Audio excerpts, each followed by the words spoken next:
Frequency Podcast Network. Stories that matter, podcasts that resonate. From the lows of the past week to the highs, trying to forecast what's next in this economy.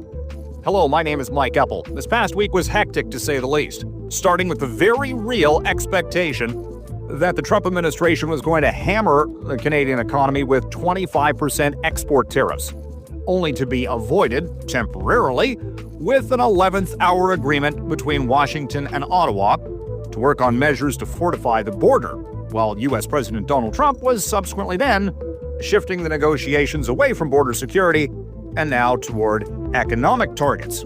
Markets initially sold off to start the week, only to then subsequently rebound with the 30-day negotiating window.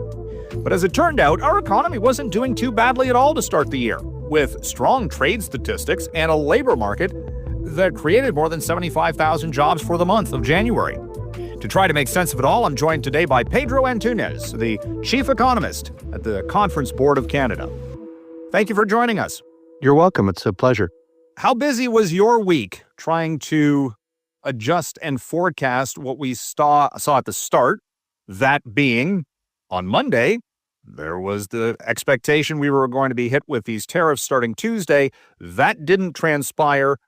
And then at the end of the week, we're capping it off with really strong numbers out of the job market. From an economist standpoint, how do you deal with all of the uncertainty, the unknowns, and then trying to adjust and try to make forecasts?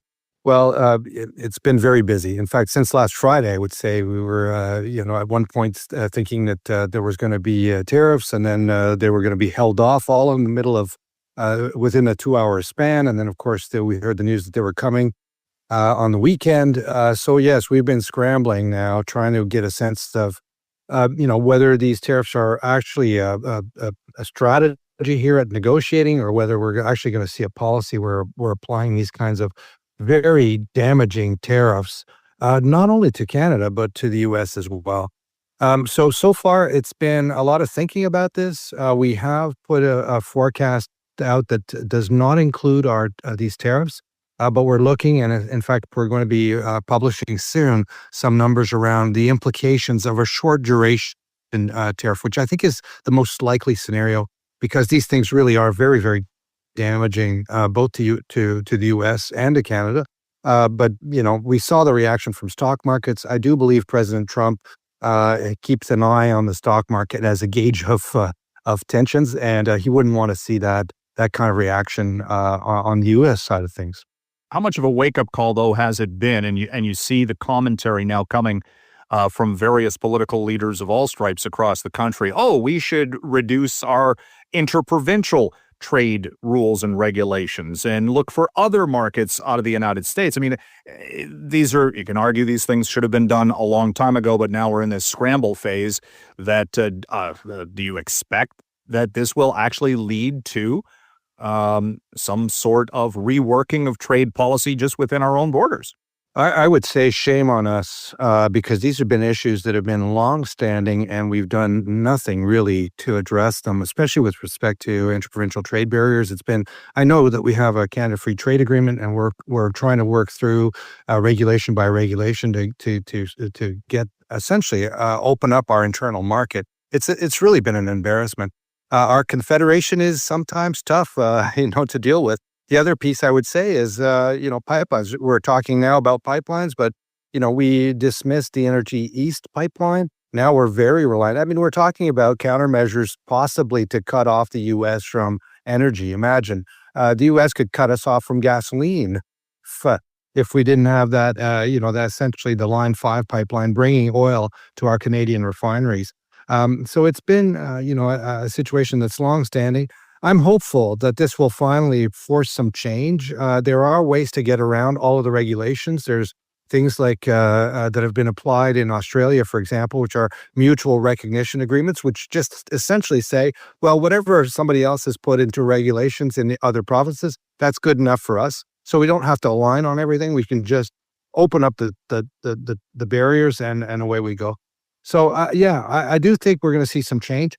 It's going to be also very market driven, because when we think of our resource sector now, the sense that we're so dependent on one market, I do think we're going to see business as a whole look for other opportunities here. How quickly, though, can things be implemented? Can trade policy be adjusted in short order?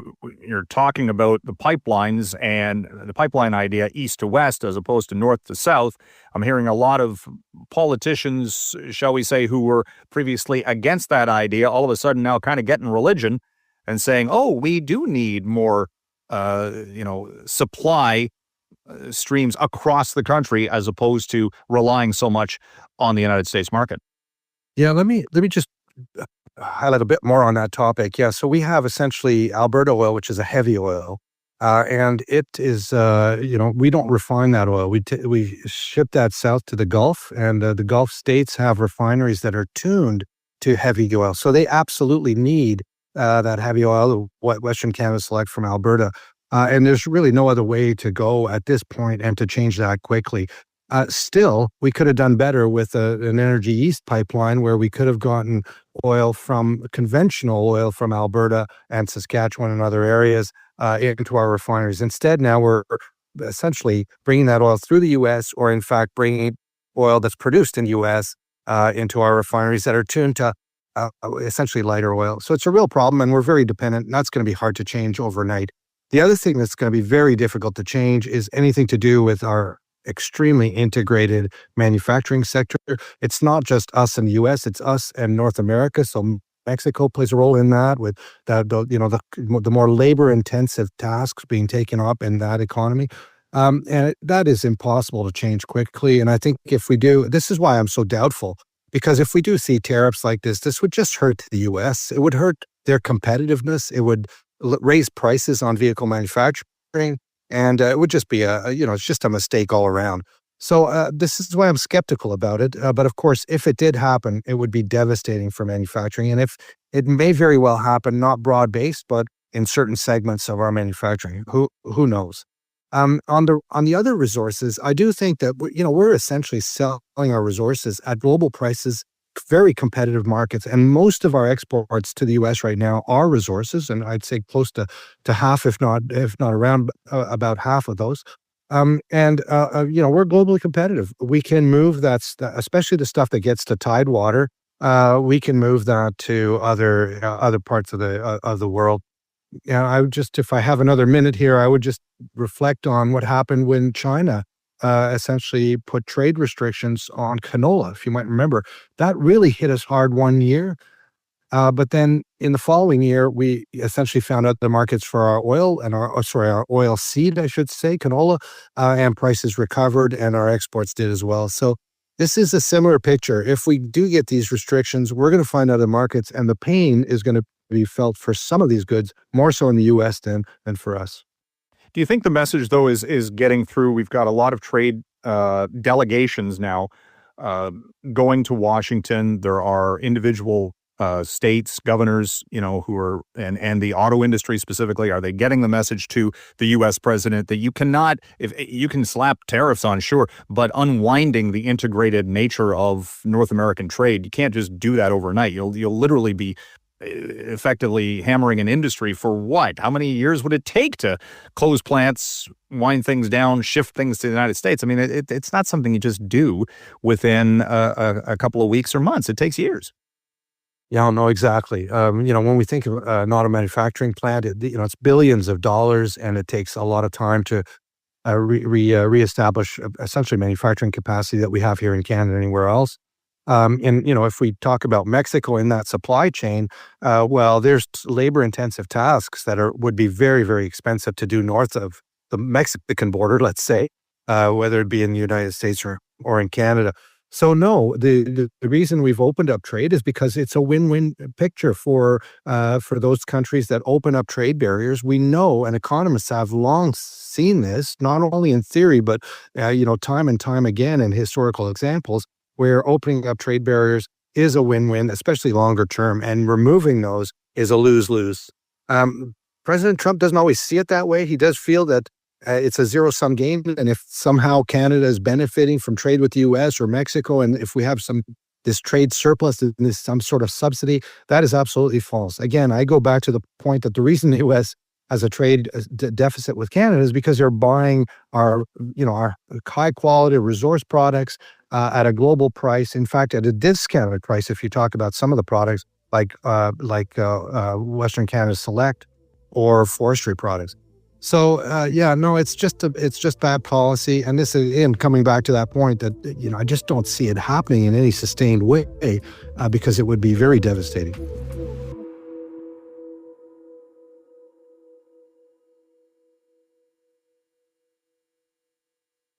I wanted to talk about some of the specific economic data points that we got this week. The trade statistics for December were much above expectations for exports. A lot of Canadian exports going into the United States. The January jobs report was very strong, 76,000 jobs, unemployment rate coming down. All the talk was about what was the Trump administration going to do? There was this overhang, this cloud. Was that an indication that American buyers were front-loading what they needed, perhaps, in anticipation of trade risks, and also Canadian manufacturers getting ahead of the curve, doing hiring now, and then waiting to see exactly how things worked out on the trade front? Yeah, well, I think definitely the trade and the strength of exports in December, that definitely was essentially getting ahead of the tariffs. And I think essentially we drained inventories, shipped product across borders as much as possible. And we saw, in fact, our trade surplus improve with the U.S. in that month. That's going to be temporary, of course. Even if tariffs don't get applied, there's going to be now a backlog where you need to actually increase your production to catch up with that. So there may be something related to that where, all of a sudden, if we don't see tariffs, or I don't think markets believe that tariffs are going to be applied for any length of time, because we're not seeing a reaction in equity markets, in stock markets, or in the value of our currency, which if we did see a 25% tariff, I think our currency would fall to 60 cents. So markets really don't believe it. And I think this is what we're seeing in the employment data, perhaps trying to catch up. And essentially because of that diminished inventory, see a rebound in perhaps production. It's hard to say on that. I do know that the December manufacturing data does play out. We did hear from manufacturers about the demand for getting product through the border. The employment data, when we look at the January numbers, manufacturing very strong. The other piece that's really strong in January, and I think we should always focus on this. We always talk about manufacturing jobs as being good jobs. But where Canada has had immense success has been in professional, scientific, technical services. And we saw another very strong month in January on those numbers. Guess what? A depreciated currency. We have seen some depreciation of currency associated with these threats and these scare tactics. That makes us very competitive on these professional, scientific, technical services. When we look at exports of services, which seemingly President Trump isn't focused on at all, he wants the manufacturing jobs. But on exports of services, we've been doing very well, and that's a segment that is continuing to grow in Canada. And I think this is our reality. We're a services economy. We're a knowledge economy. We have a very strong, educated workforce, and it's been phenomenal. I'll just quote you one more number. Since about 2015, we've seen about 4% growth in professional, scientific, technical services employment. That compares to about 1% growth in the rest of the private sector, business sector. I'm excluding anything public in those numbers. So let's focus on our winners. This is where we're doing well, and that's great news that we saw in the January numbers. Going forward, what do you think the Bank of Canada is going to do with policy? At the start of this week, we did see the dollar crater. The bond yields tumbled because at that time the tariffs were happening. Then they weren't, and everything kind of cooled down or eased off at the end of the week. And at the end of the day, now there seems to be a recalculation about what the Bank of Canada might be doing with interest rates in early March. It's a real question mark. I think there's a lot of questions and a lot of scratching heads that we're probably seeing in the central banks. On the one hand, we know that, essentially there's business investment, consumer sentiment, business sentiment. They're all very, very weak. It's really concerning. In fact, when we look at our own index of business confidence, it's almost at recession levels.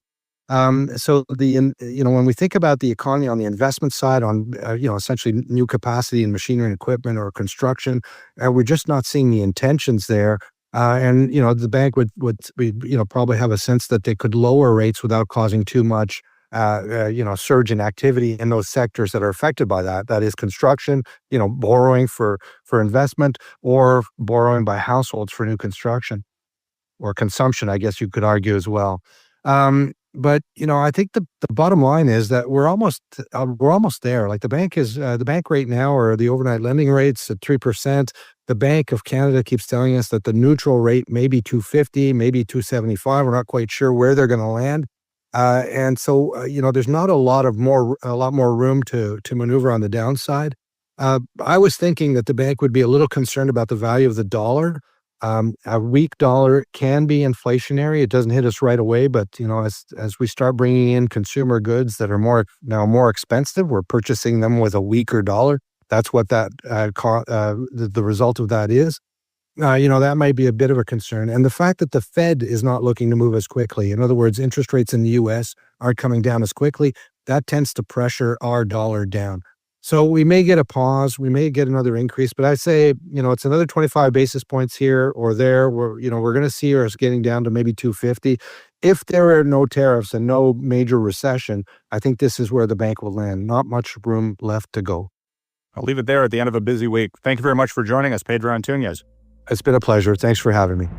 That was Pedro Antunes, the Chief Economist at the Conference Board of Canada. My name is Mike Eppel. If you have any questions or story ideas for In This Economy or the Big Story Podcast, you can email me at mike.eppel, that's EPPEL, @rci.rogers.com. Thanks for listening.